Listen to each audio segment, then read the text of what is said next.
Siapa tahu nanti Pulpenmas ada kesempatan untuk silaturahmi langsung ke sana ya.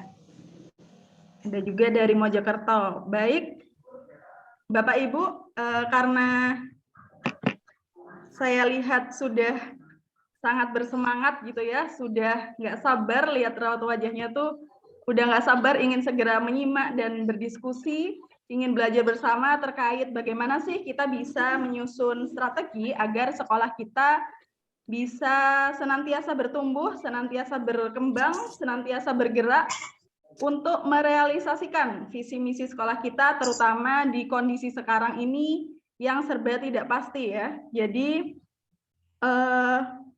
ini Ustadz Atta sudah siap? Apakah sudah bergabung?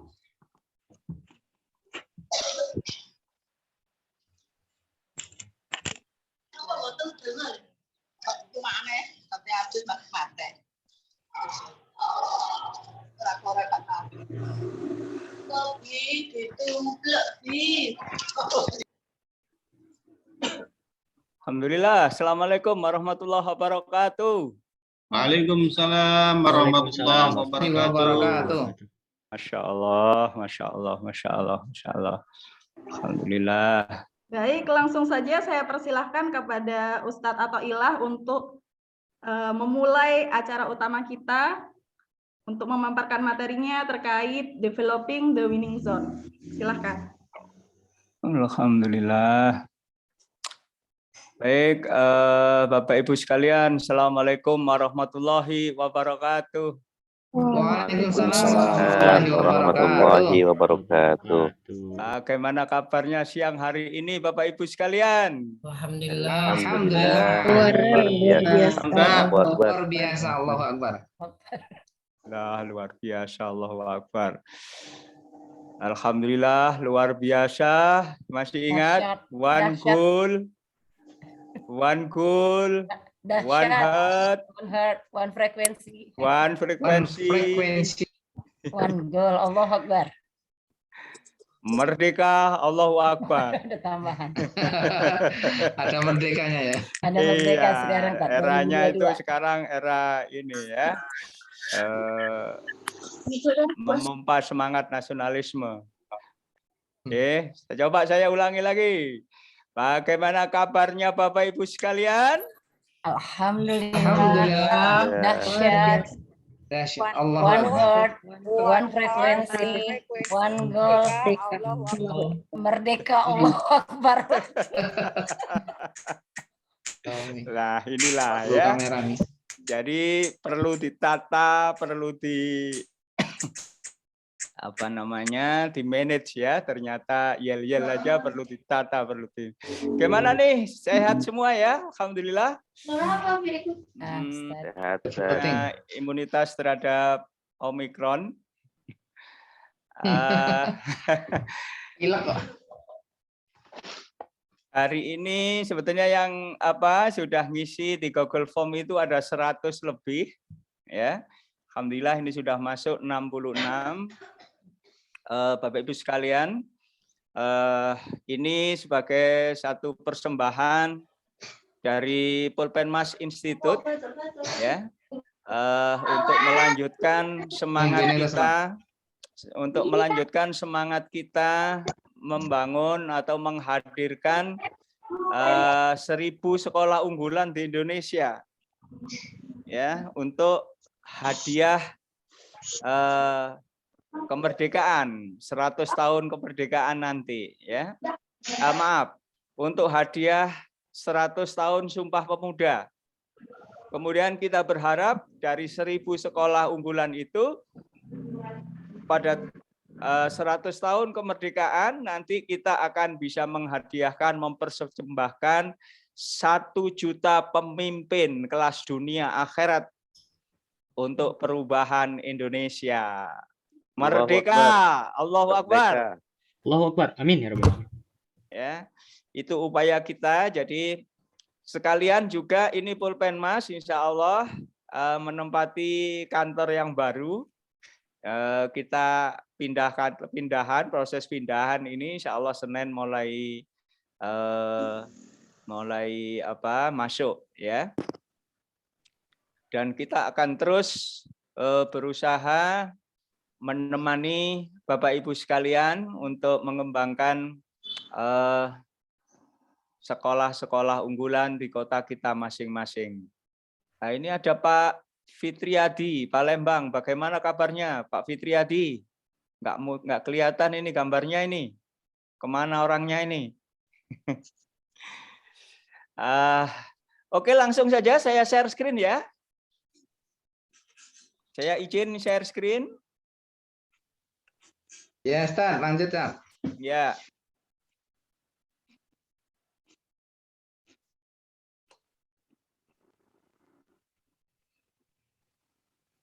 Ya, baik. Pengembangan wilayah kemenangan, wilayah keunggulan kita. Jadi, Bapak Ibu sekalian, seberapa wilayah keluasan wilayah keunggulan kita, kemenangan kita memenangkan persaingan. Walaupun kita dengan semangat penuh kolaborasi, tapi pada akhirnya siraul haq wal batil, pertarungan antara hak dan batil itu adalah kenyataan, adalah realita. Ya. Nah, oleh karena itu, Bapak Ibu sekalian, apakah kita akan menjadi pemenang atau menjadi pecundang? Ya, Al-Quran telah memberikan inspirasi kepada kita sekalian. Ya, A'udzubillahi minasyaitonirrajim. Wa allaisa lil insani illa masya'a. Ya. Dan bahwa manusia hanya memperoleh apa yang telah diusahakannya. Jadi apakah wilayah kemenangan kita, wilayah keunggulan kita seluas kecamatan di mana kita berada, ataupun seluas kabupaten, atau bahkan seluas provinsi, bahkan antar provinsi, itu sangat ditentukan di samping takdir Allah yang sudah ditulis di Lauhul Mahfuz, itu ikhtiar kita. Ya, ikhtiar kita. Oleh karena itu, marilah kita bercita-cita besar kepada Allah, memohon kepada Allah yang maha besar, yang maha luas, dan maha meluaskan wilayah kemenangan kita. Ya, ud'uni fastajib lakum. Ya, mintalah kepadaku, maka aku akan memenuhi permintaanmu itu. Jadi mari kita selain ikhtiar dari sisi manusiawi, amali, tapi juga secara ubudiyah, ukhrawi, ya, kita berikhtiar bersama. Bapak Ibu sekalian, rahimakumullah, winning zone ini sudah kita bahas dalam workshop kita di desain sekolah unggulan, ya, di mana persaingan kita, sekolah kita, bisnis kita dengan bisnis kompetitor itu di sini, customer itu di sini, yang nomor 1 ini. Maka Bapak Ibu sekalian,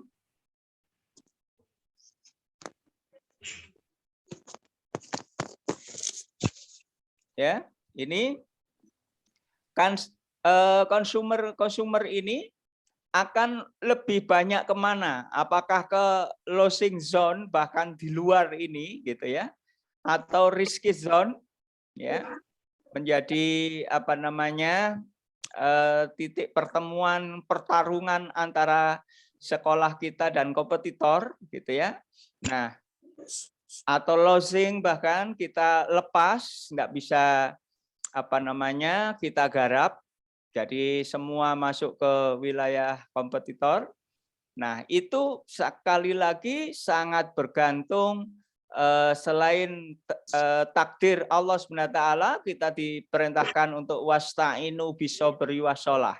Kita disuruh meminta, ya, berikhtiar dengan sabar, dengan ulet, dengan tangguh, dengan serius, dengan all out, ya.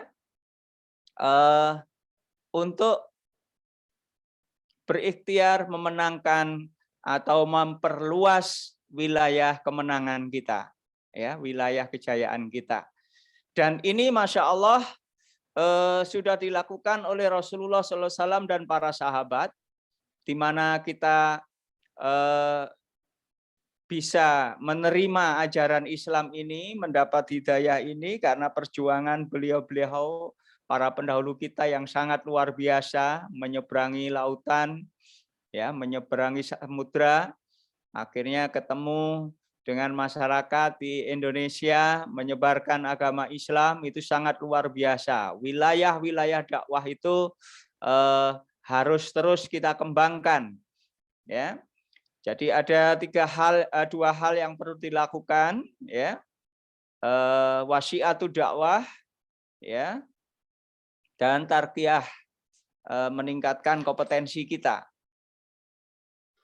Nah, Bapak Ibu sekalian, bagaimana caranya supaya kita bisa memperluas? Nah, jadi masyarakat kita itu ada 3 lapisan, bahkan ada yang mengatakan ada 5 gitu ya, 5 kelompok. Yang pertama adalah masyarakat yang sudah menjadi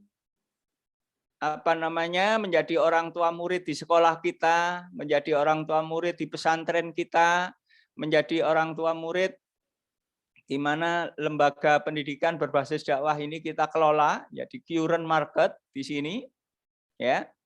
Terus kemudian ada yang di sini tier 1, ya. Tier 1 soon to be, mereka dekat dengan kita, ya. Dekat dengan kita tetapi belum ke kita. Jadi bisa jadi orang tua murid kita itu punya anak 3, punya 4 atau 5 atau 7, ya. Anak yang kedua, pertama itu sudah sekolah di sekolah kita.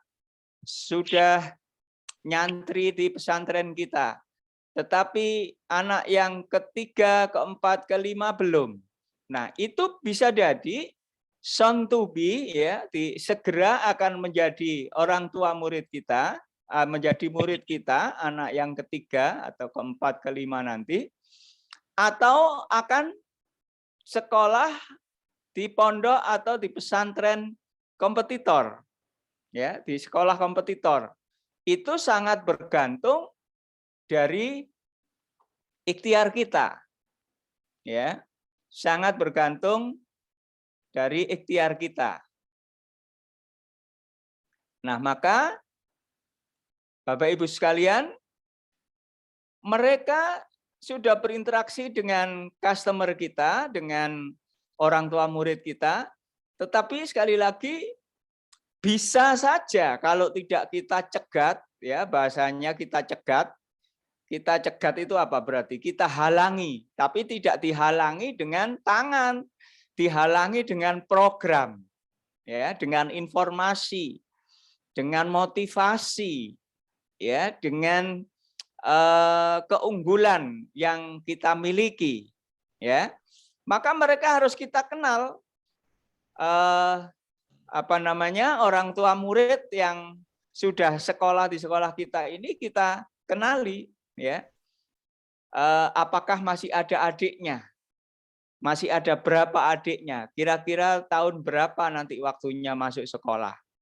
Nah, disitulah pimpinan sekolah, kepala sekolah, ataupun lembaga itu kalau bisa fungsi-fungsi public relation ataupun marketing kalau di perusahaan, ya, itu ada tugas itu, mengidentifikasi itu, ya.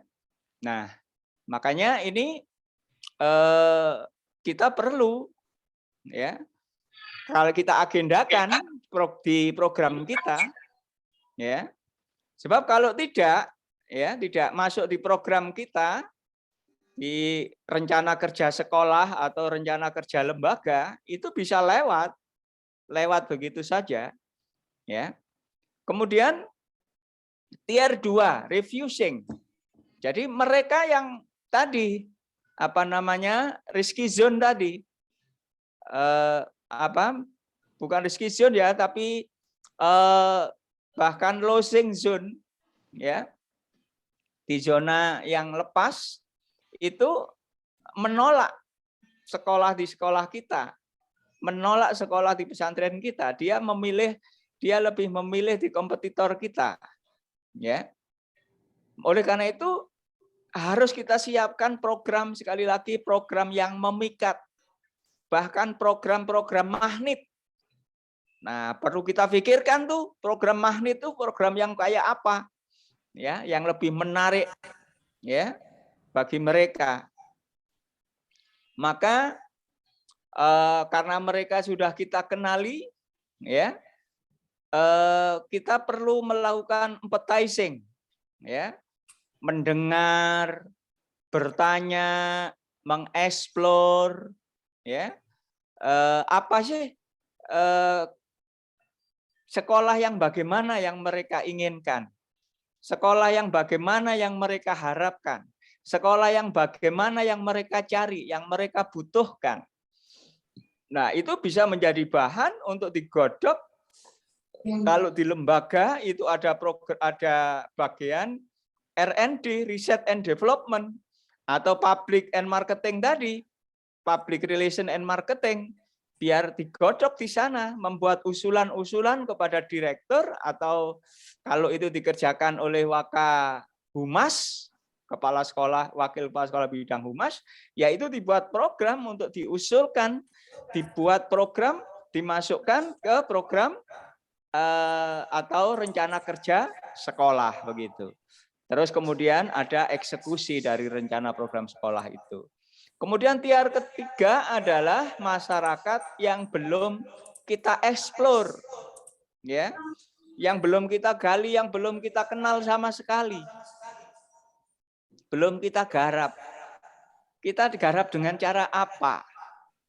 Ya, bisa dengan digital marketing. Jadi ada bagian yang memang menggarap itu, mengedukasi masyarakat, membuat parenting terbuka, bukan hanya untuk orang tua murid, tapi untuk masyarakat umum gitu misalnya, ya, untuk untuk mengenalkan program-program yang ada di sekolah kita gitu, ya. Nah, itu kita garap, kita ungkap, maka kita siapkan value creation. Kita membuat value, membuat nilai-nilai yang menarik bagi mereka, ya. Nah, Bapak Ibu sekalian, itu kalau dari sisi kita lihat dari sisi marketing, ya, ada tingkat 1, tingkat 2, tingkat 3. Kalau dilihat dari orang tua murid yang sudah sekolah kita. Nah, kemudian masih ingat pada waktu kita workshop desain sekolah unggulan itu ada model bisnis kanvas, ya. Model bisnis kanvas itu ada value proposition, ada nilai-nilai yang kita unggulkan, apa saja itu. Nah, itu kita gali.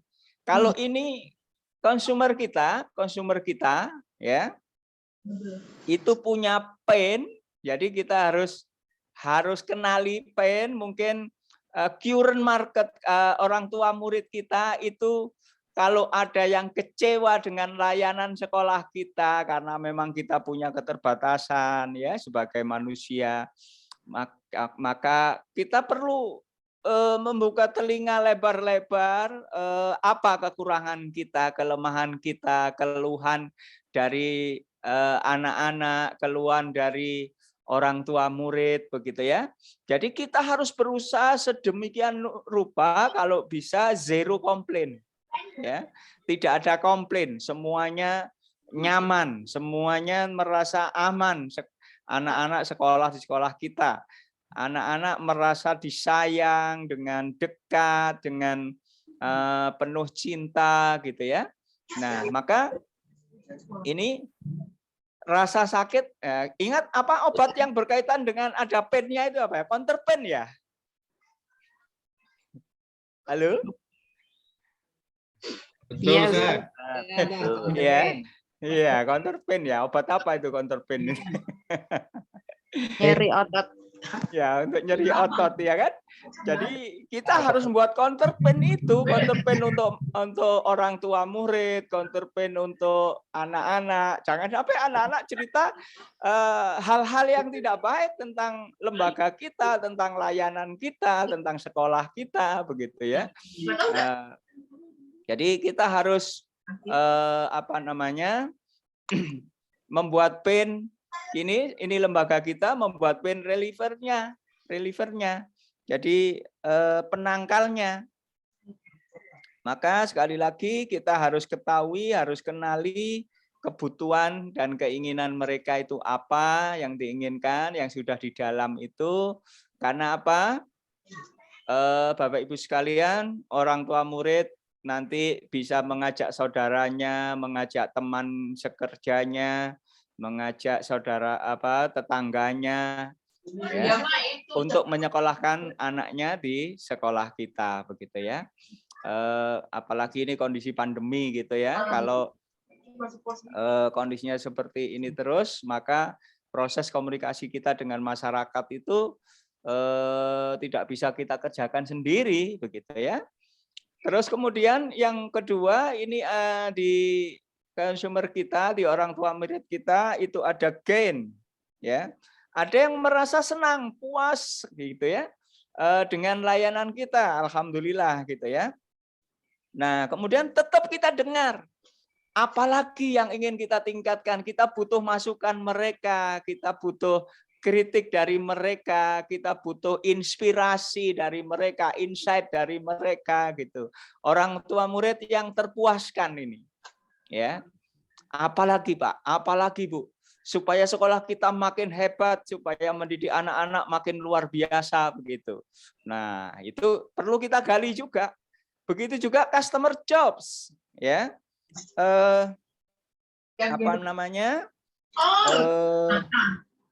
Kemauan, keinginan, aktivitas orang tua murid kita, anak-anak itu apa? Biasanya apa? Terus mereka butuh yang bagaimana, ya.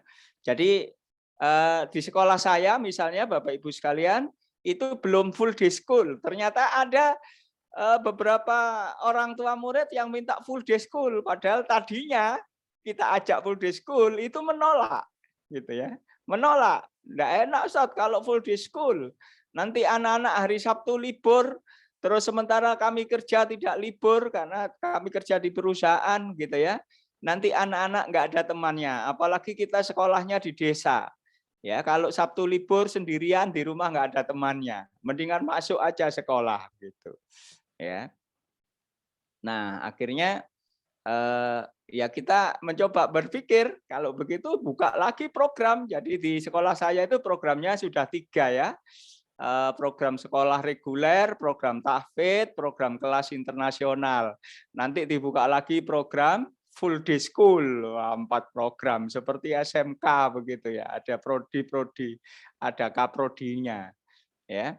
Nah, ini job customer ini kita layani dengan produk dan layanan kita. Jadi seperti tadi saya katakan buka produk baru, produk full day school gitu ya.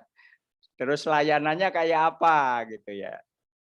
Jadi sementara ini mereka kita layani yang orang tuanya belum bisa menjemput kalau pulang siang gitu ya, anak-anak di asrama bermain dengan pengurus asrama.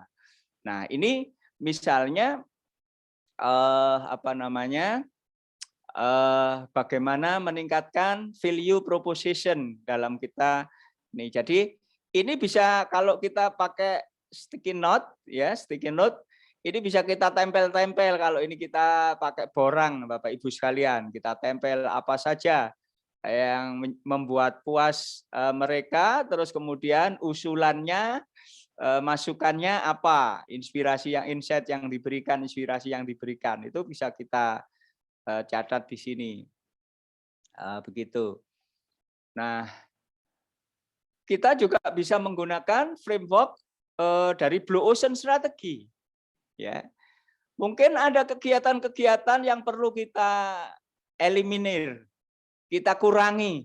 Ternyata nggak penting itu, ya, nggak penting. Kita hilangkan. kita eliminasi atau kita kurangi, kita reduce. Ya. Terus kemudian ada yang kita tingkatkan, bahkan ada yang kita ciptakan baru. Seperti tadi saya contohkan, saya ada usulan, ada masukan supaya membuka full day school. Wah, membuka full day school berarti harus rekrutmen guru, harus menyiapkan ruangan lagi ya untuk full day school gitu. Ya. Kemudian nah ini faktor-faktor apa yang bisa kita eliminir ini juga begitu. Kita identifikasi, kita tulis gitu ya.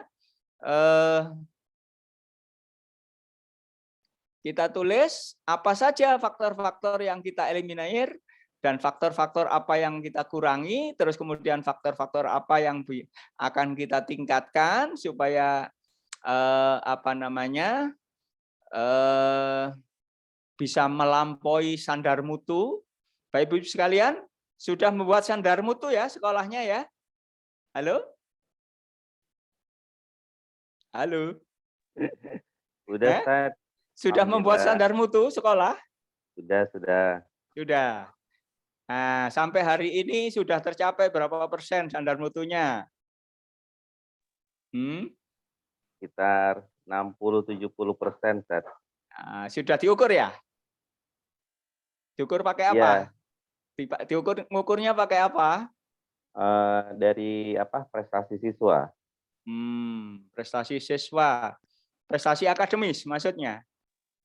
Akademis maupun non akademis. Akademis maupun non akademis. Alhamdulillah. Ya. Instrumennya pakai apa? Pakai KPI atau pakai OKR atau pakai yang lain?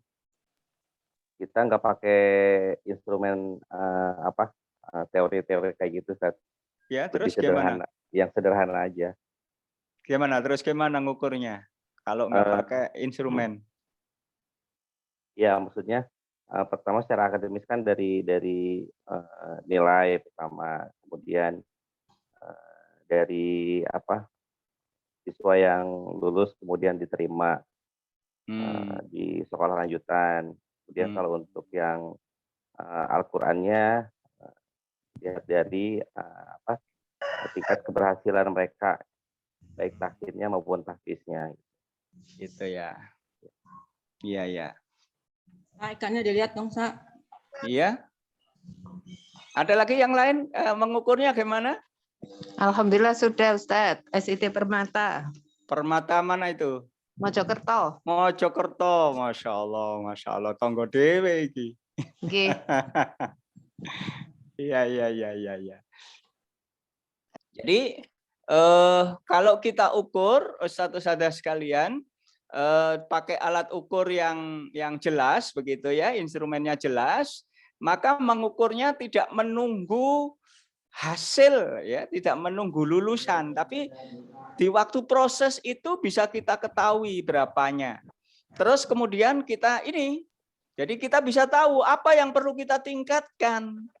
Ya. Apa yang perlu kita tingkatkan? Itu tahu karena apa? Kita ukur gitu ya. Nah, makanya sekali lagi rencana kerja sekolah itu harus harus menggambarkan, mengakomodasi kinerja-kinerja yang memang harus dilakukan gitu ya, prioritas untuk dilakukan. Jangan sampai kalau dalam bahasa 4DX ya, 4 disiplin eksekusi itu kita kerjanya sekedar rutinitas begitu ya. Jadi hasilnya itu kebetulan gitu ya. Kebetulan baik, kebetulan berhasil begitu. Oh, ngerti aku. Kita tidak mengukurnya begitu ya. Jadi monggo itu kemudian berikutnya kita bisa ini Bapak Ibu sekalian, apakah kita mau bersaing itu sebagaimana tadi di lingkaran di zona winning zone tadi ya, head to head ya, jadi berhadap-hadapan dengan kompetitor kita gitu ya. Jadi kita bersaing dengan cara yang sama, bahkan Masya Allah ya, di sekitar sekolah sini Enggak tahu kalau di Permata Mojokerto, insya Allah enggak kalau di Permata ya.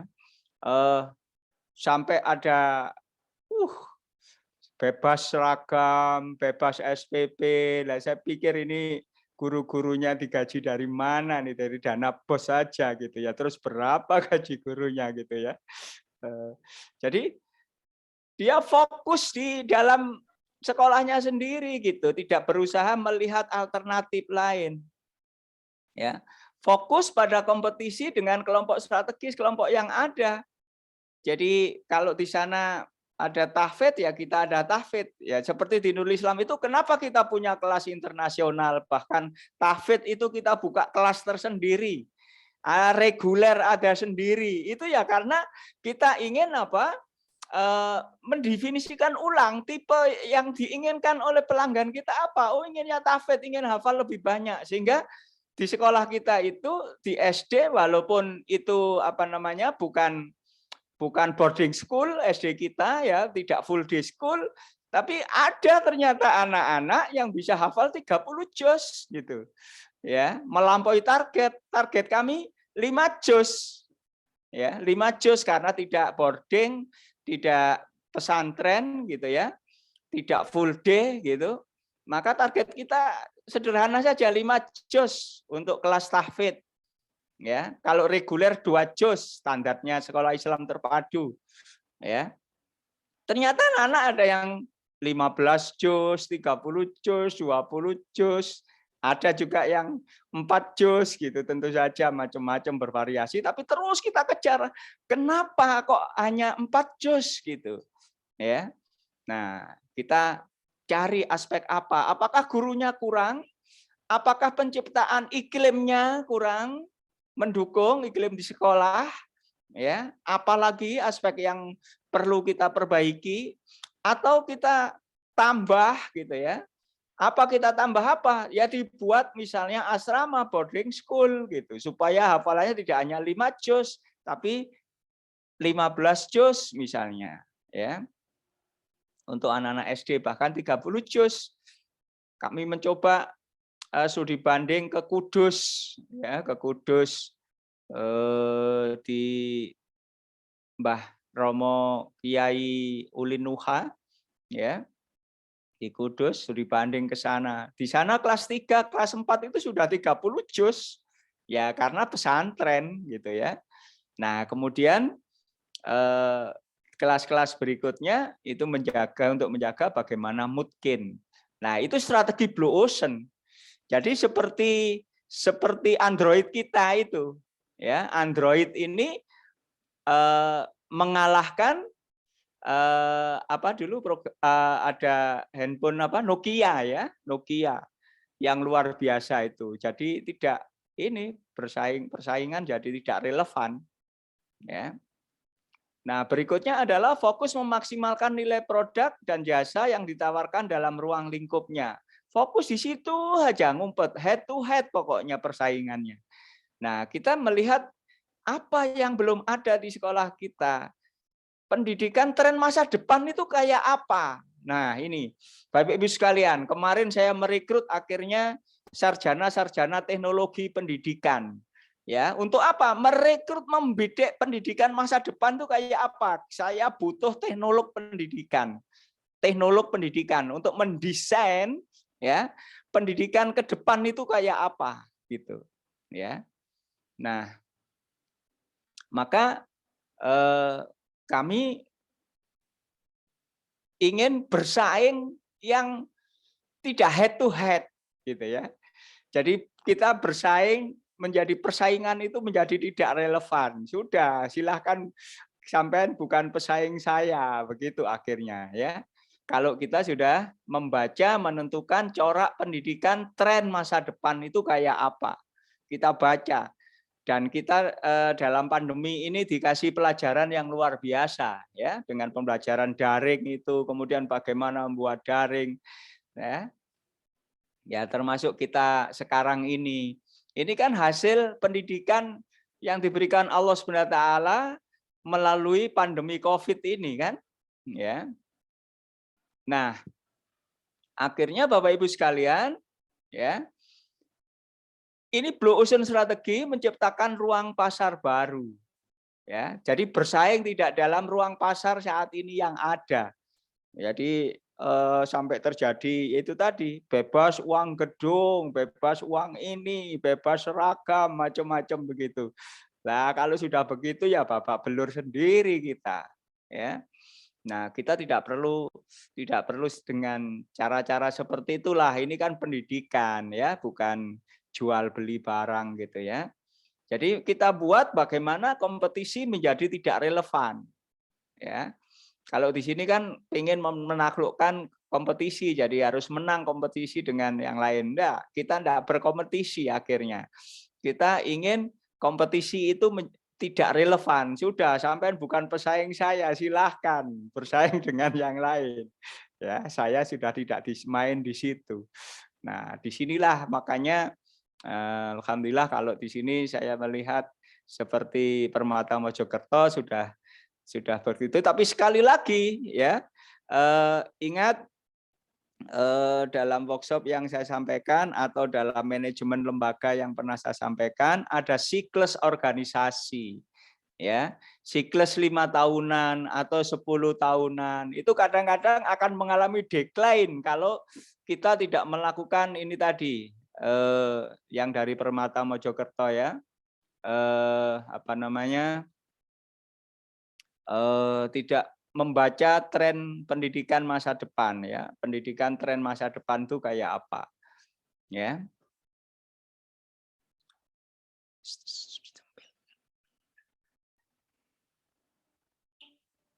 Nah, oleh karena itu Bapak Ibu sekalian ya, apa-apa yang kita pikirkan tadi, kita pikirkan di atas itu perlu kita buat perencanaan kinerja ya yang kita lakukan untuk developing the winning zone itu, kemudian kita tuangkan dalam rencana kerja ya, kita tuangkan dalam rencana kerja dengan indikator kinerja dan standar mutu yang smart dan sasaran mutu yang smart, jadi terukur. Jadi misalnya begini, untuk nilai akademis anak-anak ya, walaupun sekarang tidak ada UN ya.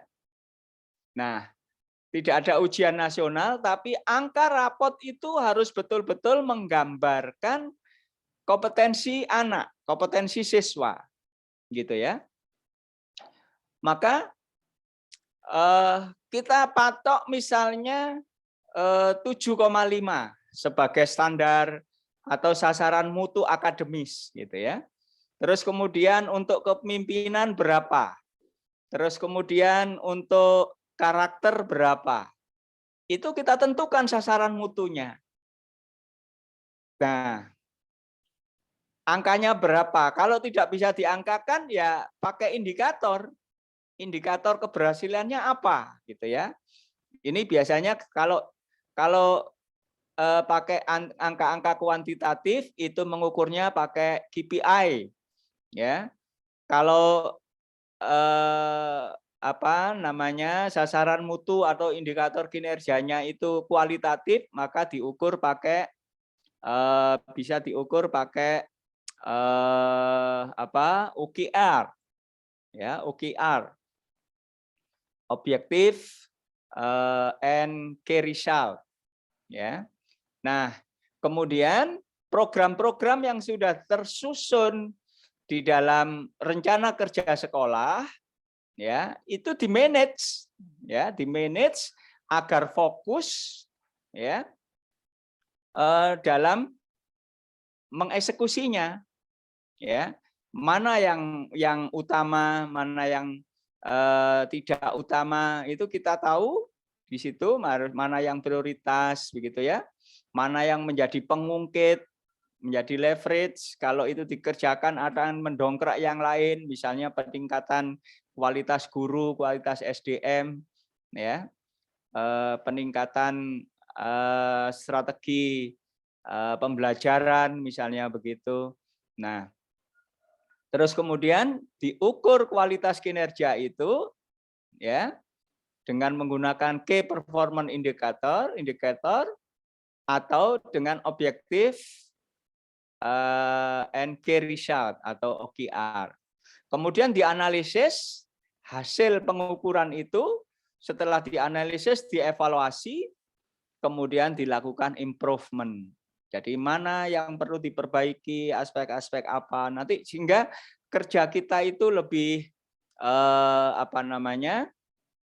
lebih terukur, tersistem. Jadi Bapak Ibu sekalian, sebagaimana pernah saya sampaikan di workshop saya, pekerjaan yang tidak bisa diukur, tidak bisa diperbaiki. Jadi contoh, maaf Bapak yang tadi menyampaikan bahwa kita lihat dari lulusannya melanjutkan kemana, bisa masuk kemana, kalau itu sebagai ukuran keberhasilan, nah terus yang gagal bagaimana memperbaikinya. Ya, artinya mereka yang tidak bisa masuk ke sekolah-sekolah yang baik ini bagaimana?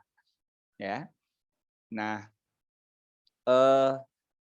learning outcome Nurul Islam, alhamdulillah, ya, SD maupun SMP itu ada yang ya kuliah itu di perguruan tinggi terbaik mereka, karena memang pendidikan dari awal itu kita kondisikan sedemikian rupa, terutama anak-anak yang memang punya potensi dalam potensi akademis, potensi finansial untuk sekolah, untuk melanjutkan, atau potensi kemauan, ya, semangat, itu betul-betul kita perhatikan, kita ini kan, ya, alhamdulillah ternyata Masya Allah, ya, ada yang melanjutkan ke Al-Azhar gitu, ya,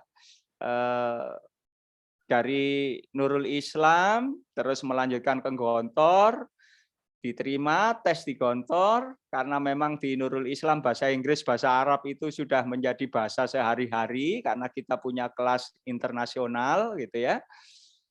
Maka tes ke Gontor itu mudah gitu, ya. Dari Gontor makin pinter dia, alhamdulillah potensinya makin tumbuh, makin berkembang.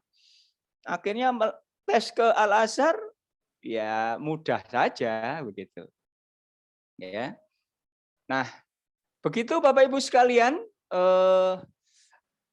apa yang bisa saya sampaikan?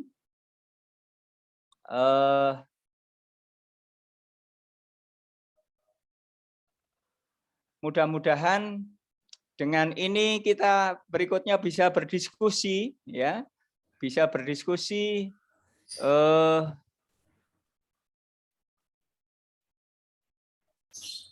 lebih banyak waktunya. Silahkan Mbak Izatil Adawiyah memandu bagaimana sirkulasi diskusi kita. Baik, silakan Bapak Ibu. Apabila ada yang ingin bertanya, berdiskusi, atau mungkin bercerita gitu ya, kasus yang dialami di sekolahnya, bisa raise hand atau menulis di kolom chat. Di kolom chat.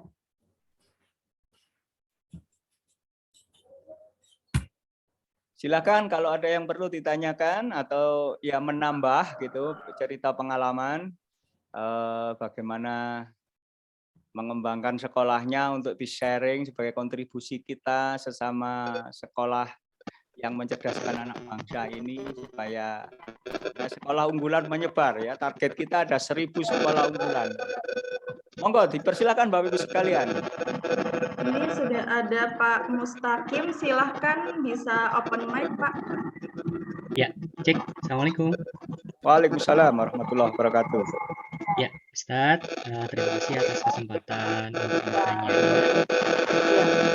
Untuk membuat program kerja yang terukur itu, pengukurannya atau indikator kerjanya seperti apa ya, Sat, ya? Soalnya belum sampai sedalam itu ya, belum pernah sampai terukur gitu ya, Sat, ya. Jadi bagaimana cara untuk membuat program kerja itu terukur gitu, Sat? Iya. Terima kasih, Ustadz. Assalamualaikum warahmatullahi wabarakatuh. Monggo, waalaikumsalam warahmatullahi wabarakatuh. Langsung dijawab atau ditampung dulu, Ustadz? Kalau ada ditampung dulu, kalau enggak langsung dijawab. Ini masih ada 3 penanya lagi. Iya, boleh, silakan. Silahkan Pak Yudo dari Magelang untuk open mic dan menyalakan kamera supaya bisa saya spotlight. Baik, terima kasih. Suara saya terdengar ya? Terdengar jelas. Iya, Sip. Pak. Baik. Ini Pak Atoilah dan para guru sekalian ya. Jadi Iya. saya melihat yang kita bahas ini selama ini masih seputar sekolah Islam ya. Padahal kalau yang saya rasakan sendiri, tantangan kita ke depan ini adalah head to head-nya dengan sekolah negeri, Pak. Kalau para guru di sini ada yang ikut istilahnya guru penggerak ataupun guru instruktur ya, di sana terlihat sekali kalau sekolah negeri itu luar biasa berbenahnya. Bahkan banyak guru-guru sekolah swasta Islam yang unggul itu sudah banting setir ke P3TK ya, menjadi guru kontrak itu. Oh iya. Nah, artinya ini menjadi potensi tsunami untuk sekolah swasta. Kenapa? Karena jelas ketika sekolah negeri itu sudah berkualitas dan mereka gratis, itu sudah akan terlibas semua swasta, Pak Atoilah dan para guru sekalian ya. Dan Bapak, mungkin Pak Atoilah yang tinggal di Jakarta atau di Depok sudah melihat ya sekolah negeri itu pakaian muridnya tidak berbeda dengan sekolah Islam swasta.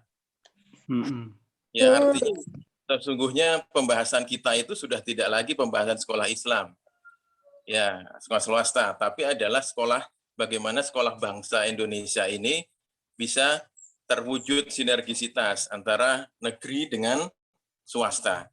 Nah, caranya ini yang perlu kita rumuskan bersama, karena ini sudah level kebijakan ya, level negara, level pemerintahan daerah. Maka sebenarnya salah satu poin yang paling penting untuk sekolah Islam itu atau sekolah swasta adalah segera bisa bergandengan tangan dengan pemerintah daerah atau bisa bergandengan tangan dengan kementerian. Artinya di sini kita sudah bisa melakukan penanaman modal investasi orang yang bisa mobilitas vertikal di pemerintah daerah maupun pemerintah pusat. Iya. Nah, ini yang menjadi penting Pak Atoilah, karena kalau kita mengambil segmentasi, sesungguhnya sekarang segmentasinya sudah cukup jelas. Terakhir saya mengikuti musyawarah NU yang di Lampung ya, dengan Prof Nuh ya, Pak Muhammad Nuh. Kami sekarang juga sudah terlibat dalam proses penguatan sekolah-sekolah madrasah Nahdien yang mereka juga terus berbenah ya. Bahkan mereka sudah mencanangkan bagus sekali dan saya bisa terlibat di dalamnya. Mereka sudah mencanangkan sekolah kami berkualitas tapi biaya kami murah. Karena warga Nahdien itu adalah umumnya warga desa. Apa yang mereka lakukan adalah melakukan akses dana ke pemerintahan.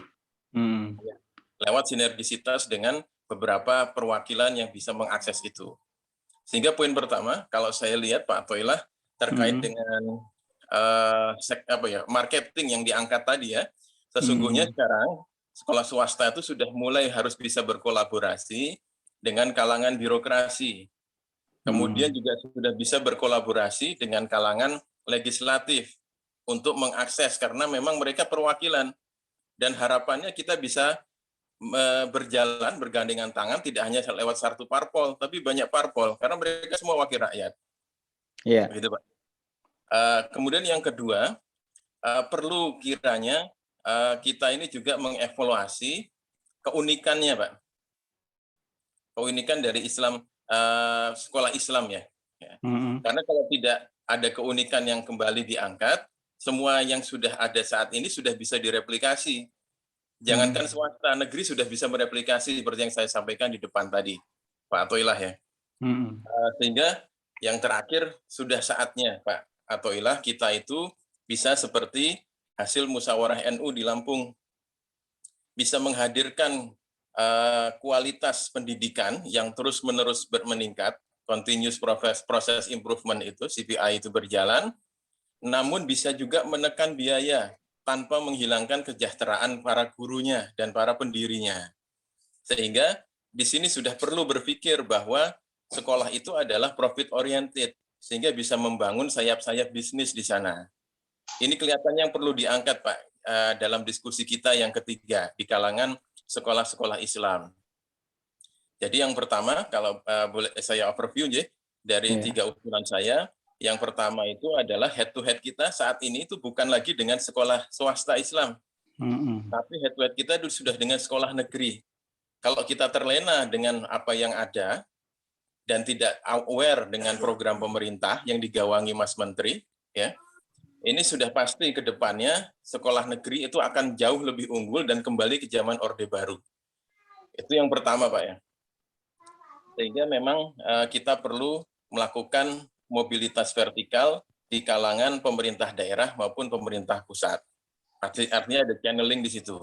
Sudah mulai para guru ini bisa masuk di pemerintahan daerah ataupun pemerintahan pusat, ya, untuk melakukan sinergisitas dari dalam, karena uang ada di sana. Yang kedua, sudah saatnya kita sebagaimana kekuatan ormas terbesar Nahdlatul Ulama maupun Muhammadiyah, ya, yang kuat kolaborasinya dengan pemerintah maupun legislatif, sehingga bisa mengakses semua peluang-peluang yang ada dan sudah lagi tidak sektarian ataupun tidak lagi mengelompok tertentu. Sudah sangat istilahnya sudah sangat luas ya semuanya. Ya, dan yang terakhir saya melihat bahwa perlu kiranya continuous proses improvement dari mutu ini ditingkatkan, sehingga memang leadbanknya sekolah Islam ini harus kuat ya, dan ada yang bisa mengkolaborasi ini, meliding inilah ya. Dan itu nanti salah satu ujungnya adalah sekolahnya tetap berbiaya murah, namun kesejahteraan guru dan pendirinya tetap ada. Solusinya apa? Sayap bisnis ini yang mulai dibahas, mulai dikuatkan di sekolah-sekolah Islam. Sayap-sayap usaha ya, karena memang pada saat ini Dirjen Pajak pun sudah melihat sekolah itu bukan yayasan, bukan non profit, tapi profit. Ya. Semoga ya 3 itu Pak Abdullah, kalau saya boleh ini istilahnya merembuk ya pada kesempatan siang hari. Terima kasih Pak Yudo, terima kasih Pak Yudo. Dari sekolah apa Pak Yudo? Kenapa? Magelang sekolahnya apa? Kalau di Magelang saya masuk di pemerintahan, Pak. Saya pernah masuk di Jogja itu Bina Ukhuwah, Khairu Ummah, ya Pak. Ya, dan di situ kita sudah merasakan di Sleman head to head-nya sudah bukan lagi dengan sekolah swasta. Tapi terima kasih, sudah saya tangkap ininya, pesannya. Bagus sekali masukannya. Yeah. Oke, satu lagi barangkali Mbak Iza. Silahkan tadi Pak Yugo duluan ya. Pak Yugo dari mana nih? Dari Kaltara? Nggih, Kaltara. Masya Allah, Masya Allah. Nggih, monggo Pak Yugo. Mohon maaf ini pakai HP karena yang di komputer nggak bisa ada soundnya. Keren. Bismillah, Assalamualaikum warahmatullahi wabarakatuh. Waalaikumsalam warahmatullahi wabarakatuh. Begini kata Ilah, saya mungkin bertanya ini karena di Kalimantan Utara di tempat saya bekerja, alhamdulillah ada kita diskusi dan audiensi dengan beberapa sekolah sesama sekolah Islam. Nah, tujuan kami ingin saling menguatkan, kira-kira begitu Ustaz Abdullah. Iya. Dari 4 sekolah itu 2 diantaranya sudah harus tutup karena sesuatu. 2 diantaranya masih. Tapi masalahnya sama, yaitu ketika guru yang kita latih, sudah kita kuatkan, sudah kita ternyata balik ke lembaganya masing-masing, ternyata dengan yayasan masih belum nyambung, dengan yayasan masih belum sinergi, kira-kira begitu. Saya coba dalami apa ketidaknyambungannya, agak sulit rupanya beraudiensi dengan para pengurus, rupanya karena ini modelnya mereka faktor kepemilikan, jadi yayasannya itu pribadi, bukan bersama-sama masyarakat, tapi pribadi, sehingga yang ditangkap oleh guru-guru di sana plus ketika saya juga hadir ke sana itu sedikit agak tertutup dengan masukan-masukan. Padahal dia senang ketika gurunya dilatih, disiapkan, diapa itu senang dan pengennya sekolahnya maju misalnya gitu. Tapi pertanyaannya apa Pak Yoga? Pertanyaannya bagaimana menyambungkan dengan pengurus yayasan ini? Oh gitu. Apa namanya yang di lapangan dengan yang di itu sama gitu. Yang itu aja Ustaz. Makasih. Assalamualaikum. Waalaikumsalam warahmatullahi wabarakatuh. Oke, 3 dulu Mbak Izah ya. Iya, silahkan dijawab dulu. Ya, terima kasih. Jadi Pak Mustaqim dari mana Pak Mustaqim? Dari Depok, Ustaz, SDIT Depok. Al-Kamil. Oh, Al-Kamil ya, Depok. Oke. Jadi terima kasih untuk yang ditanyakan Pak Mustaqim. Jadi program yang terukur itu yang kayak apa gitu ya. Nah, jadi seperti tadi saya katakan, kalau kita targetkan mutu akademis itu adalah 7,5, nilai rata-rata akademis ya, bidang studi 7,5 misalnya, maka kita buat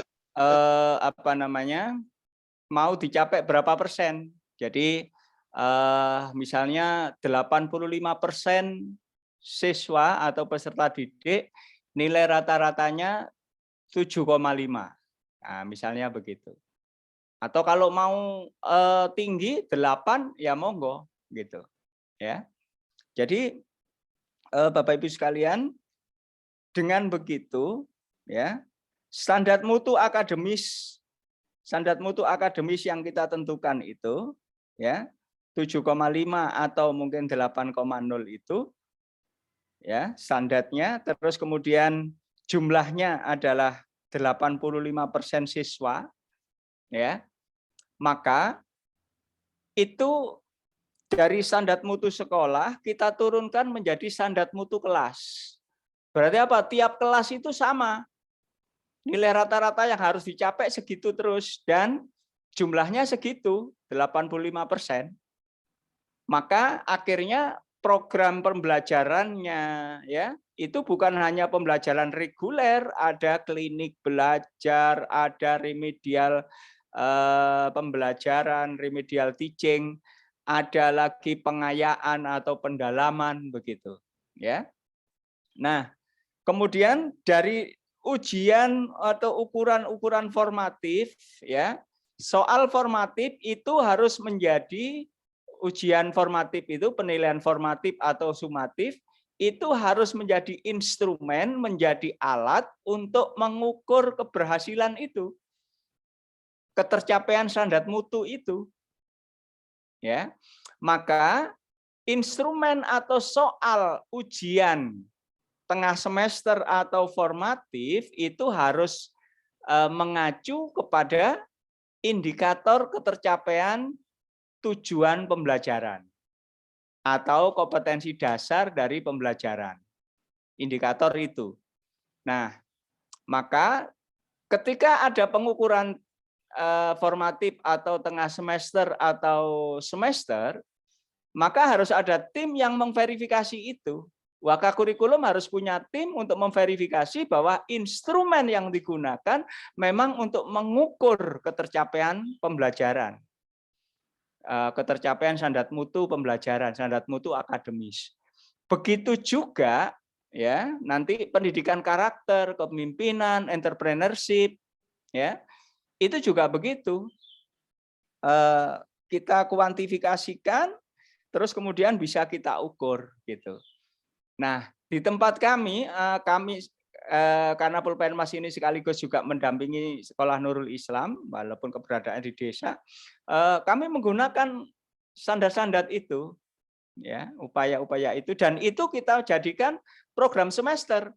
Jadi program semester, program sekolah, rencana kerja sekolah, ya. Jadi dari rencana dari standar mutu tadi, standar mutu akademis tadi, kemudian kita breakdown menjadi program.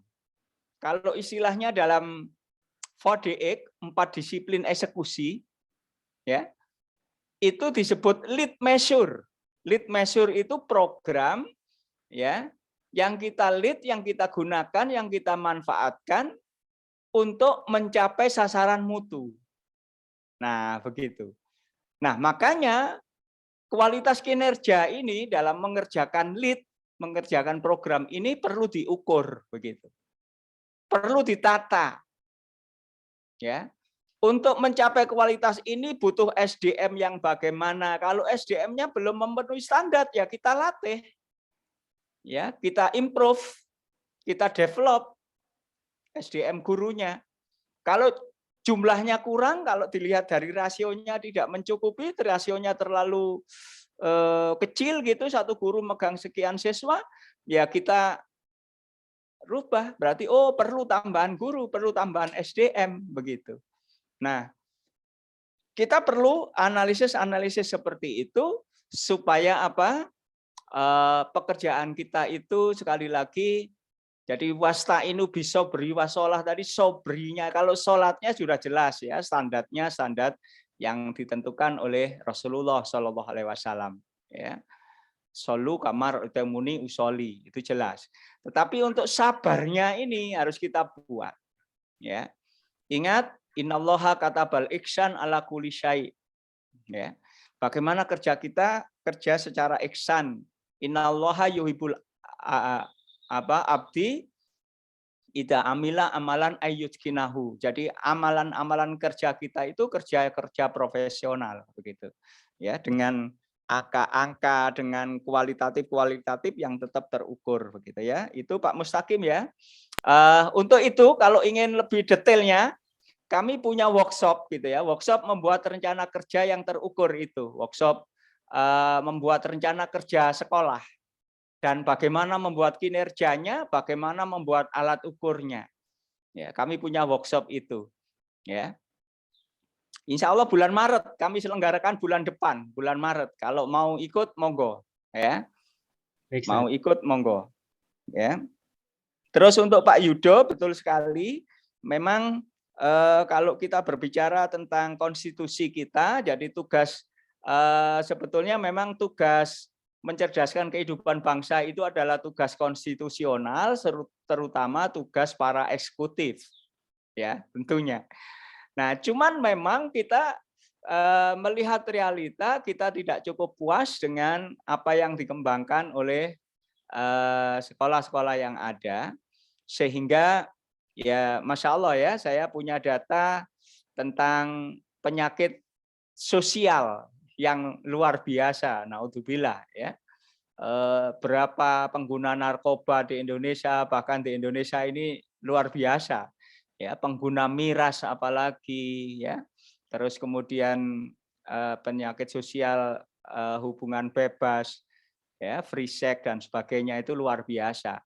Maka Pak Yudo dari Magelang tadi, walaupun begitu kita tetap berapresiasi, saya sepakat kita perlu berkolaborasi dengan pemerintah kabupaten, dan saya punya pengalaman, saya menjadi konsultannya DPR untuk menyusun penyelenggaraan pendidikan di kabupaten, ya, diminta oleh ketua DPR waktu itu untuk menjadi konsultan, dan memang ya kita juga yang membuat perda itu gitu ya. Akhirnya mau enggak mau ya sekolah-sekolah negeri pun sekarang juga menerapkan sebagaimana yang kita terapkan gitu ya.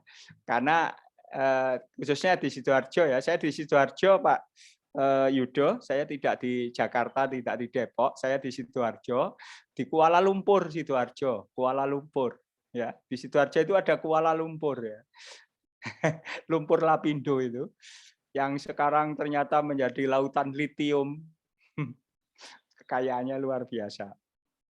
Jadi saya setuju kolaborasi ke sana untuk akses dana dan sebagainya, dan itu memang hak kita. Jadi 20% APBD atau APBN itu adalah hak kita. Oleh karena itu kita perlu mengembangkan komunikasi dengan legislatif, dengan dana-dana apa istilahnya itu, dana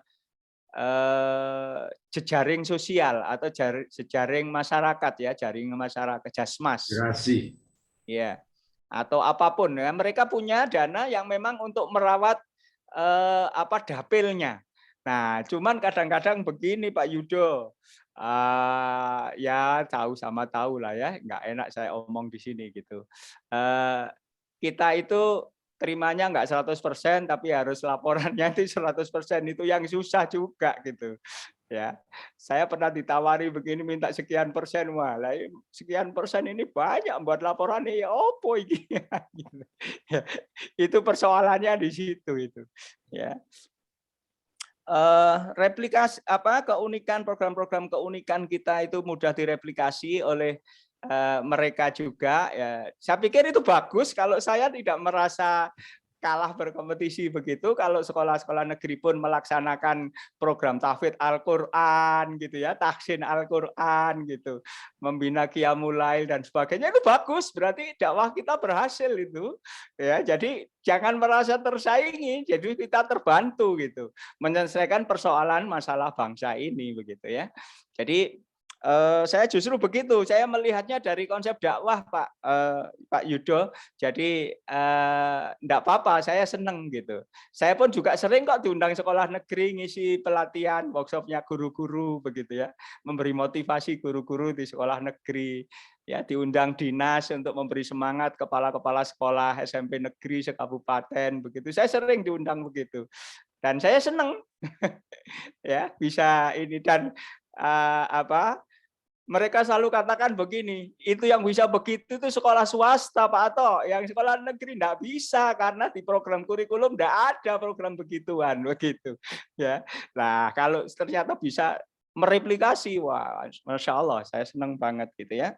Tapi saya prinsipnya setuju berkolaborasi dengan birokrasi, dengan pemerintah daerah, ya, melakukan mobilitas vertikal ya untuk mengakses dana dan sebagainya tadi, setuju karena itu hak kita. Ya, hak kita, insya Allah hak kita. Kemudian kita perlu melakukan continuous improvement. Iya, oke, memang harus kita lakukan pengukuran itu tadi pakai OKR atau pakai KPI tadi, tujuannya adalah untuk melakukan continuous improvement, proses perbaikan berkelanjutan. Makanya pengukuran itu harus dilakukan berkala. Tadi saya bilang kalau pengukuran itu dilakukan setelah lulus, kita tidak sempat melakukan perbaikan untuk anak yang lulus ini gitu. Ya, maka ya paling tidak sebulan sekali diukur ya, atau 2 bulan sekali begitu. Jadi itu harus diprogramkan. Kemudian untuk Pak Yugo dari Kaltara, bagaimana membangun koneksitas dengan pengurus yayasan. Jadi kepala sekolah kalau membuat rencana kerja sekolah gitu ya, masukkan di situ membuat program ketemuan dengan yayasan gitu. Jadi ada mungkin setahun sekali atau setahun 2 kali gitu per semester untuk melaporkan progres ya, membuat progress report perkembangan sekolah begitu. Jadi ketemu face to face begitu, diskusi dalam satu ruangan begitu, dibangun supaya ya dari situ pelan-pelan nanti komunikasi bisa head to head gitu ya, dari hati ke hati gitu akhirnya ya. Masukkan ke program. Kalau terus program itu minta ACC-kan yayasan. Nah, kemudian dari situ kan nanti akhirnya begini. Berdasarkan program yang sudah direkomendasi atau disetujui oleh ketua yayasan bahwa tanggal sekian kita agendanya adalah progress report ya, melaporkan perkembangan sekolah gitu ya. Nah, coba nanti mudah-mudahan dengan begitu secara bertahap nanti itu secara formalnya, tapi lakukan juga pendekatan informal, lakukanlah curhat-curhat ya. Sampaikan sebagai ibu atau bapak pengurus itu mereka kita pandang sebagai orang tua, maka kita curhat ke sana gitu ya. Ya awal-awalnya yang santai-santai saja, bahasanya bahasa ngopi begitu kalau anak-anak sekarang itu ya, bahasanya bahasa ngopi santai begitu, nanti pelan-pelan terus masuk ke masalah diskusi masalah sekolahan begitu ya. Itu saya pikir. Jadi Bapak Ibu sekalian, masih ada lagi Mbak Iza? Ini masih ada 2 peserta yang raise hand dan 1 pertanyaan di chat. Iya, silakan. Silakan yang di Pak. Yang di chat dulu. Apa? Yang di chat tadi dari Bu Rahmaniar Ulfa. Ingin tahu bagaimana pengalaman sekolah-sekolah yang bisa menjadikan 3 bahasa, bahasa Arab, bahasa Inggris, bahasa Indonesia di sekolahnya bisa berjalan dan siswa itu akhirnya benar-benar fasih dalam komunikasi sehari-harinya. Itu pertanyaannya. Ya. Terus next mungkin Pak Furkon duluan ya. Silahkan Pak. Baik, terima kasih. Pak Furkon Bogor, ya, monggo. Bismillahirrahmanirrahim. Assalamualaikum warahmatullahi wabarakatuh. Assalamualaikum warahmatullahi wabarakatuh. Baik, Ustaz Atoilah. Ada 2 pertanyaan dari saya. Pertama, terkait dengan strategi Blue Ocean ya. Iya. Nah, di tengah ya banyaknya dalam tanda kutip persaingan dengan sekolah-sekolah yang ada di sekitar kami gitu ya, sekolah kami. Nah, bagaimana membuat persaingan itu menjadi tidak relevan dengan Blue Ocean itu tadi ya. Yeah. Sementara realitanya sekolah-sekolah, misalnya kami sekolah SMK Multimedia di Bogor. Ada 2 sekolah yang saat ini termasuk yang bagus gitu ya dari sisi fasilitas, program dan sebagainya. Nah, termasuk juga dia sekolah tersebut jadi pusat keunggulan ya, SMK pusat keunggulan. Nah, bagaimana kemudian kita bisa membuat sekolah kami misalnya yang menjadi tidak relevan bersaing dengan sekolah-sekolah unggul tersebut. Nah, itu yang pertama. Apakah misalnya harus membuat program baru atau seperti apa? Dan bagaimana memastikan bahwa yang kita lakukan itu gitu ya, menjadi daya tarik masyarakat dan menjadi tadi akhirnya persaingan itu tidak lagi relevan gitu ya. Kita tidak bersaing dengan Anda karena kami punya sesuatu yang menarik. Itu yang pertama. Kemudian yang kedua terkait dengan tadi yang disampaikan oleh Ustadz ya, kelas khusus gitu ya. Ada kelas internasional, kelas tahfidz dan seterusnya. Apakah itu di satu sekolah yang sama, misalnya tadi SDIT Nurul Islam misalnya. Apakah di SDIT Nurul Islam itu ada kelas internasional, ada kelas tahfidz, ada kelas full day misalnya nanti ya. Nah, apakah atau di sekolah yang berbeda misalnya, membuat sekolah baru. Itu. Kemudian kalau misalnya kelas khusus itu bagaimana menyelaraskan dengan aturan formal. Kan kalau misalnya kelas internasional pasti titik tekannya pada bahasa gitu ya, pada hal-hal yang sifatnya global. Kelas tahfidz mungkin penekanannya pada tahfidz. Bagaimana pelajaran-pelajaran yang lain. Sementara di kurikulum formal kan ada banyak mata pelajaran dan ada banyak juga ya sisipan-sisipan ini ya, muatan-muatan yang mungkin sangat padat. Itu 2 pertanyaan mungkin Ustaz Taila ya, dan bisa dapat pencerahan. Terima kasih. Assalamualaikum warahmatullahi wabarakatuh. Ya. Waalaikumsalam warahmatullahi wabarakatuh. Satu lagi, Mbak Iza? Satu lagi tadi ada Bu Wulandari. Ini tapi tadi waktu on cam sepertinya laki-laki. Bisa on cam, Pak. Bapak Ibu kali pesertanya. Iya. Saya saja kalau nggak ada. Iya, Bapak yang saya panggil. Ya. Nah, itu. Oh. Ada itu Wulandari. Iya, silakan. Ya, terima kasih. Assalamualaikum warahmatullahi wabarakatuh. Bapak siapa? Nama saya Suprat, Pak. Suprap. Suprat, asal dari Lamongan. Lamongan tonggo dewe. Tapi sekarang saya tugas di Oku Selatan, di Sumatera Selatan. Nah, saya di sini merintis, Pak, dari MI Islamiyah Kafah sama PAUD. Jadi kondisi kami sekarang berada di desa, di pelosok, di Oku Selatan, itu memang dilihat dari para siswa ya, masyarakatnya itu mereka adalah pekebun ya. Mereka bekerja di kebun kopi itu sampai seminggu, 2 minggu begitu, Pak. Nah, ini adalah tantangan bagi kami bahwa mereka itu sebenarnya anak-anak yang berada di pelosok-pelosok itu mereka korban dari kesibukan orang tua. Jadi orang tuanya ke kebun sampai berminggu-minggu, sedangkan anaknya ini minus sekali tentang pendidikan. Yeah. Kami berharap bahwa dengan metode menjemput atau menawarkan mereka, karena kami di sini adalah kami mengharap bahwa mereka itu mendapatkan pendidikan gitu, Pak. Nah, pendidikan dan kasihan kepada anaknya sendiri. Nah, pertanyaan saya, bagaimana cara mengembangkan atau menyikapi kondisi yang seperti itu, Pak? Anak yang tidak mau sekolah, lalu kita jemput dan kita didik, kita kenalkan kepada pendidikan.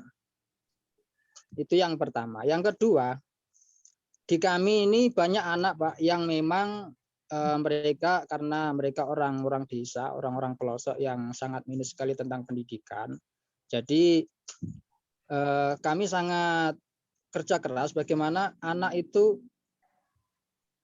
bisa mereka menerima pendidikan atau pelajaran itu secara stabil. Karena memang dari murid-murid kami itu memang sangat beragam, Bapak Ibu. Jadi ada yang memang dia tidak suka belajar di kelas, dia pegang buku itu loh, sampai 10 menit, 2 menit itu udah nggak tahan, dia lari keluar dan bermain.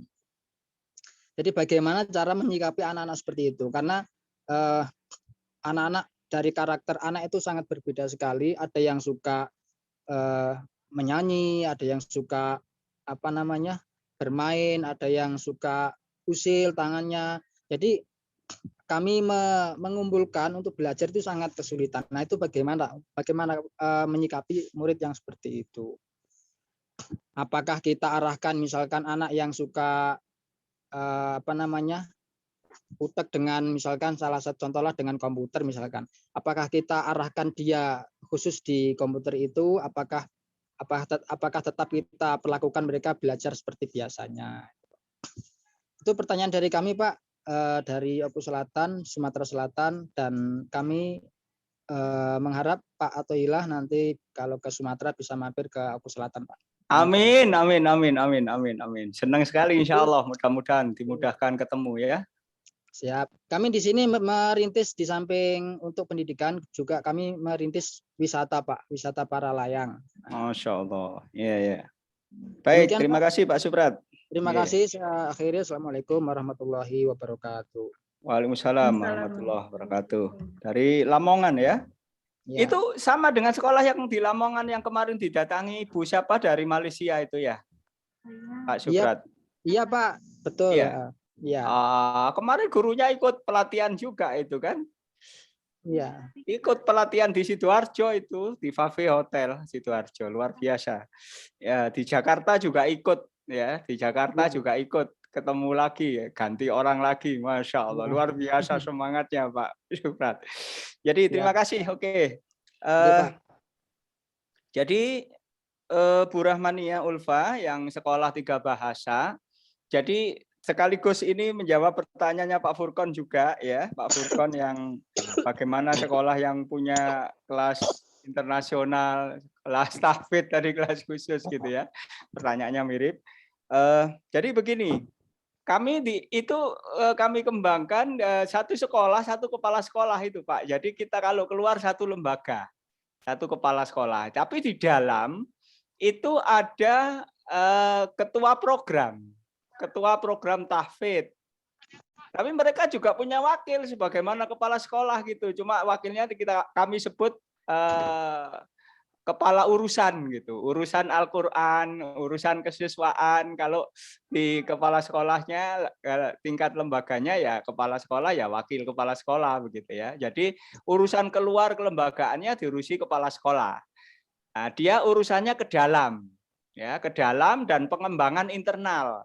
Jadi kalau ada pertemuan-pertemuan jaringan gitu ya, sekolah-sekolah tahfidz gitu ya, maka yang berangkat tergantung kesepakatan kepala sekolah. Kalau memang ketua program studi tahfidz, kalau bahasanya di SMK begitu ya. Jadi itu ya berarti berangkat atas nama sekolah dengan SPPD dari sekolah gitu ya. Surat perintah kerjanya dari sekolah. Nah, seperti itu. Kurikulumnya bagaimana ya? Kita analisis pakai kurikulum esensial, Pak Furkon. Pakai kurikulum esensial, Bu Rahmania. Jadi dengan begitu maka kita bisa melakukan sinkronisasi kurikulum. Ya, sinkronisasi kurikulum. Nah, kemudian kita buat target-target seperti tadi saya katakan. Kalau kelas tahfidz itu targetnya sasaran mutunya itu adalah 5 juz. 5 juz itu sampai kelas 5 Pak pencapaiannya. Ya, Bu Rahmania. Sampai kelas 5 berarti per tahun itu 1 juz. Jadi kelas 1 itu juz 30. Kelas 2 juz 29. Kelas 3 juz 28. Kelas 4 itu juz 1, kelas 5 itu juz 2. Nah, 5 juznya begitu. Ya. Kami setelah ini melakukan proses empathize ya, bertanya-tanya di pesantren-pesantren kalau kami menargetkan 5 juz itu sebaiknya bagaimana gitu. Setelah kami silaturahim diskusi silaturahim ke pesantren-pesantren masukannya seperti itu. Maka kemudian ya kita rekrutlah guru tahfidznya. Ya, kita rekrut guru tahfidznya, kita sediakan rumahnya untuk guru tahfidznya gitu ya. Supaya nyaman mengajar, karena kalau enggak nanti enggak nyaman, nanti guru tahfidznya enggak kerasan. Terus kemudian begitu juga bahasa Arab, bahasa Inggris tentu saja kita target. Bahasa Arab, bahasa Inggris itu kalau SD ya kita target 2000. Ya 2000 vocab itu terkuasai. Nah, 2000 itu kita bagi sampai kelas 5. Berarti per kelas itu berapa? 400 ya. 400 berarti per semester 200, per bulan itu 50 vocab. Gitu. 50 vocab per bulan berarti per hari ya 2 sampai 3 vocab. Itu yang dibiasakan, dibuat habit, dibuat kebiasaan berkomunikasi menambah 3 vocab itu. Nah, terus pembelajarannya itu pakai pembelajaran pendekatan bahasa ibu. Jadi langsung menyebut bendanya. Jadi misalnya hadal kolam, hadal kolam. This is a pen, gitu kalau waktunya bahasa Inggris ya. This is a pen. What is this? This is a pen. Langsung bendanya yang diajarkan. Jadi seperti ibu itu mengajarkan anaknya tahun cumaan Pak Furkon ya, Bu Rahmania. Itu cuma 2 tahun saja. Anak yang belum bisa berbicara, anak yang apalagi membaca dan menulis, tapi dalam waktu 2 tahun itu anak-anak sudah bisa diajak komunikasi. Belum bisa baca, belum bisa menulis. Ya, lahir ya belum bisa melihat bahkan gitu ya. Tapi dengan itu luar biasa. Nah, itulah bagusnya tadi kalau kita melakukan blue ocean tadi, pendekatan blue ocean tadi Pak Furkon ya. Ternyata gitu ya, ada cara-cara yang sederhana untuk menghasilkan hal yang luar biasa. Ya, bagaimana anak kelas 1 yang belum bisa nulis, belum bisa baca tapi bisa belajar bahasa Inggris. Nah, jangankan belum bisa baca, belum bisa nulis, belum bisa berbicara saja bisa diajari oleh ibu. Tanya itu ibu-ibu di sini yang hadir di sini. Bahkan ibu-ibu seluruh dunia. Rata-rata sukses 2 tahun mendidik anaknya sudah bisa diajak komunikasi sesuai dengan bahasa yang diajarkannya. Kan gitu Pak Furkon ya. Itu melihat hal-hal yang sederhana, tidak harus mahal inovasi itu. Ya, tidak harus mahal. Tapi carilah hal yang kemudian membuat persaingan itu tidak relevan. Ya, pemerintah itu membuat program RSBI cuman berapa bulan kemarin, Pak. Iya kan? Nah, Nurul Islam sudah berjalan 10 tahun. Ya, program kelas internasional ini sudah berjalan 10 tahun, Pak. Ya, di tempat yang kami dampingi, sekolah yang kami dampingi itu. Ya. Gitu ya. Nah, jadi terus bagaimana itu sekaligus tadi, jadi kita pendekatannya pembiasaan, tidak banyak-banyak, tapi langsung praktek, ya, Bu Rahmania, 3 bahasa itu, ya, bahkan 4 bahasa itu, Pak, Bu Wulan, Bu Rahmania Ulfa, ya, 4 bahasa, ya, bahasa Jawa. Bahasa Jawa, bahasa Indonesia, bahasa Arab, bahasa Inggris. Ya, dahsyat kan, 4 bahasa. Lulus SD menguasai 4 bahasa. Ya, penguasaannya dasar. Makanya kami katakan keterampilan berbahasa, bukan mengajarkan ilmu bahasanya, tapi keterampilan berbahasanya. Walaupun kita juga examination-nya, ya, examination-nya itu pakai Cambridge. Ya, kurikulum Cambridge gitu. Nah, jadi sekali lagi bersaing dengan sekolah SMK pusat keunggulan, sekali lagi kalau saya enggak khawatir. Enggak khawatir, itu hanya masalah kalau sudah kita buat program, apalagi dalam Renstra 4 tahunan, ya, rencana kerja tahunan, yang kita fokus di situ, itu sukses itu hanya masalah waktu, Pak, kalau sudah proses, Pak. Kalau sudah kita lakukan, kita kerjakan. Kenapa? Saya yakin sekali Universitas Lakum itu saya yakin banget, Pak.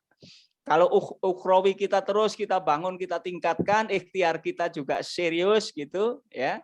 Allah akan memberikan makhroja. Itu saya yakin, itu jalan keluar mesti ada, Pak Furqon. Jadi optimis Pak Furqon ya, optimis, bisa, insya Allah kita bisa. Saya jadi pengen rasanya ketemu langsung dengan Pak Furqon ini ke Bogor ini ya. Kemarin teman-teman Bogor mengundang belum jadi karena pandemi. Ya. Sedikit Insya Allah tambahan, bisa Pak Ustaz. Furqon. Nggih. Yang terkait kelas khusus itu, apakah siswa yang ada di kelas tahfiz, apakah juga belajar mapa-mapa yang lain, kemudian prosentasenya seperti apa? Kalau misalnya tetap belajar matematikanya, bahasa Indonesia, dan seterusnya, sebagaimana kelas pada umumnya, nah bagaimana pembagian dari sisi waktunya ya? Ya, maka kita hitung Pak Furqon. Jadi ini anak-anak pembelajaran Al-Quran itu kita kasih 20 jam pelajaran seminggu. 20 jam pelajaran per minggu untuk pelajaran Al-Quran. Dipakai tahsin dan tahfidz. Gitu. Jadi rata-rata per hari 4 jam. 4 jam pelajaran. Ya. Jadi kita atur memang, makanya tadi kita harus mengajak guru-guru workshop untuk menganalisa materi esensial. Mana materi-materi yang kalau ini saja belajar tentang ini saja matematika itu sudah cukup begitu. Ya. Begitu Pak Furqon. Harus ada analisa. Nah, ini yang dilakukan oleh Mas Menteri kan begitu ini. Kurikulum prototip kurikulum ini 2022 kurikulumnya sekolah penggerak. Ya, prototip Ustaz. Prototip ya.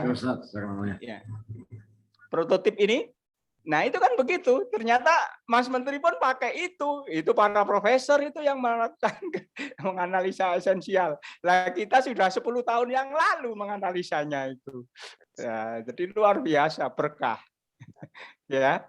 Jadi Mas Menteri baru melakukan untuk kurikulum, menghadirkan kurikulum 2022. Kita sudah 10 tahun yang lalu melakukannya. Prinsip program ini ya. Jadi begitu. Kenapa? Kita sudah kenal strategi Blue Ocean tadi. Kita cari apa ya gitu. Jadi sekali lagi tidak harus mahal. Tidak harus mahal, tapi unik gitu kan? Tapi unik. Nah, sekarang coba yang tadi katanya Pak Yudo tadi, sekolah negeri mau ngangkat guru bahasa Inggris sebanyak 6 orang begitu, 10 orang begitu, ya nggak ada ininya kan? Nggak ada kurikulumnya, nyalai kurikulum mereka. Dan nggak ada jobnya, bidang studinya. Nah, kalau sekolah swasta oke saja. Ya kan? oke saja gitu. Jadi prinsipnya insya Allah bisa. Insya Allah bisa. Dan pemerintah tidak menghalang-halangi.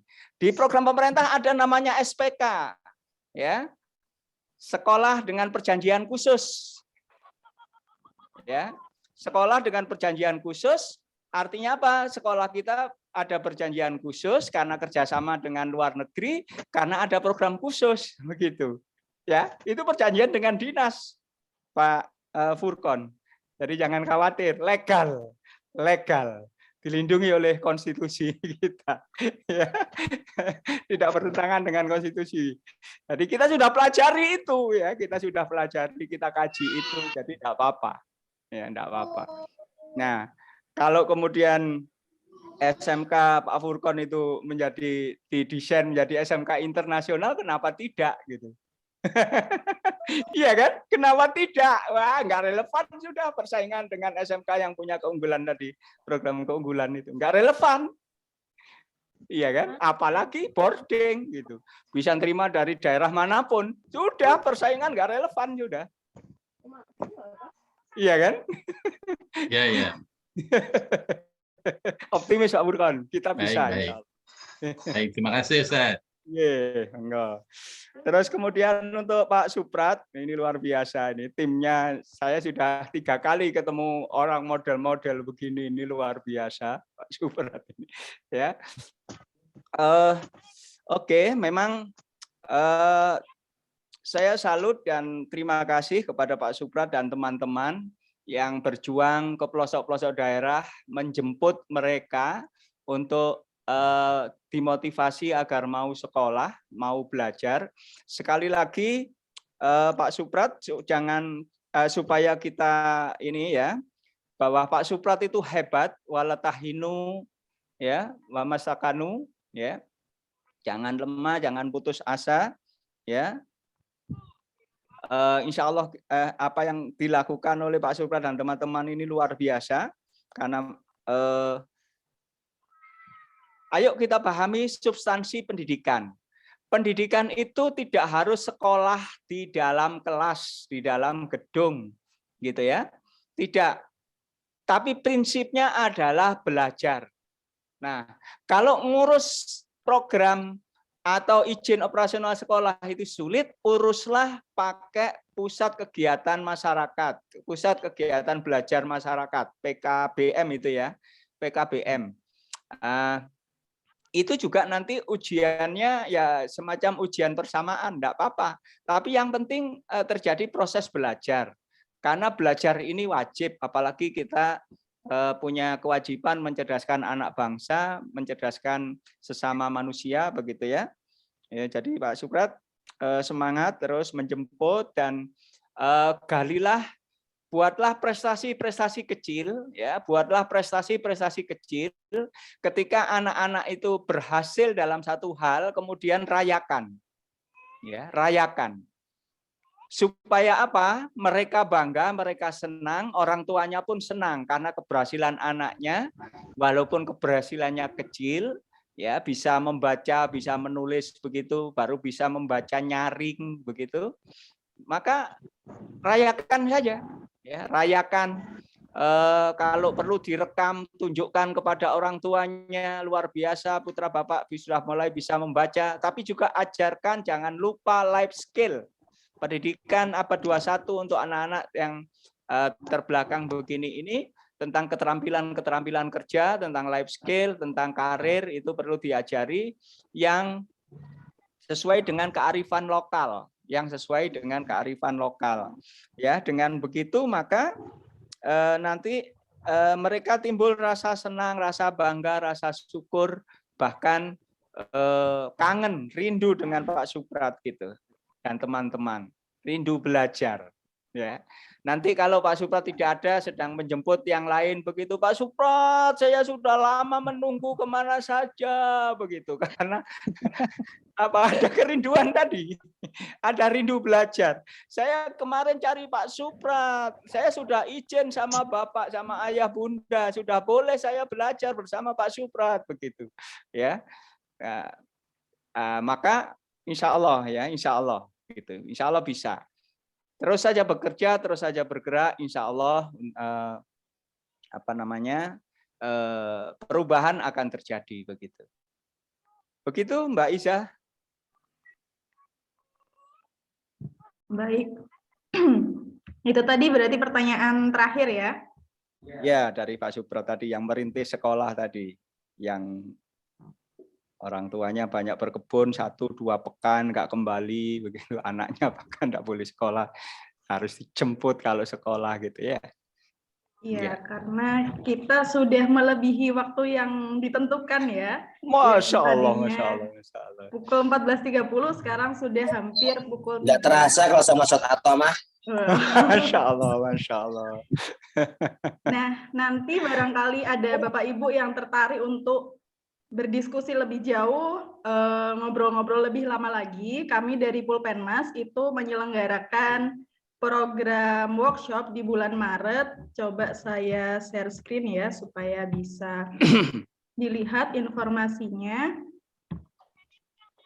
Nah, ini. Wait.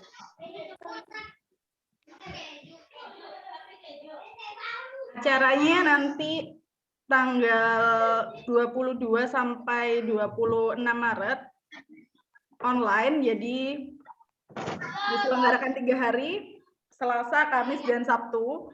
Materinya fokus di bagaimana menyusun rencana kerja sekolah, terus manajemen kinerja sekolah, dan penilaian kinerja GTK. Ini ada promo juga, kalau misal mendaftar special price gitu ya, langsung mendaftar 3 sesi tersebut, itu bisa mendapat diskon yang tadinya harganya 1.125.000 bisa menjadi 855.000 dan buy one get one free gitu. Jadi langsung bisa 2 orang yang ikut. Nah, nanti bisa dapat handout materi, sertifikat dan lain-lain. Silahkan langsung di screenshot aja mungkin ya, kalau pengen daftar sekarang nanti bisa menghubungi Mas Jundi gitu. Nanti infonya juga akan kami share di grup. Barangkali ada Bapak Ibu yang terlewat gitu ya. Jangan khawatir. Bisa daftar mulai sekarang ya. Sudah bisa daftar mulai sekarang. Mumpung masih buy one get one free ya. Jadi daftar sekali, yang ikut bisa 2 orang. Cocok banget untuk Bapak Ibu yang sekalian ingin mengajak timnya supaya bisa sefrekuensi gitu ya diskusinya kalau di sekolah. Baik, saya rasa cukup itu saja untuk sesi hari ini. Semoga nanti kita bisa bertemu kembali di sesi diskusi-diskusi selanjutnya yang diselenggarakan oleh Pulpenmas. Terima kasih atas kehadiran Bapak Ibu hari ini. Terima kasih sudah menyimak dan berpartisipasi dengan antusias. Saya tutup dulu untuk hari ini. Wassalamualaikum warahmatullahi wabarakatuh. Waalaikumsalam warahmatullahi wabarakatuh. Atau Ila, terima kasih ilmunya. Terima kasih Ustadz. Jazakallah khair Ustadz. Terima kasih Ustadz. Allahu Akbar. Si Ustaz. Assalamualaikum warahmatullahi wabarakatuh. Assalamualaikum Ustadz. Assalamualaikum Ustadz. Ustadz, jazakumullah atas share ilmunya. Salam dari kami dari Kabupaten Malang.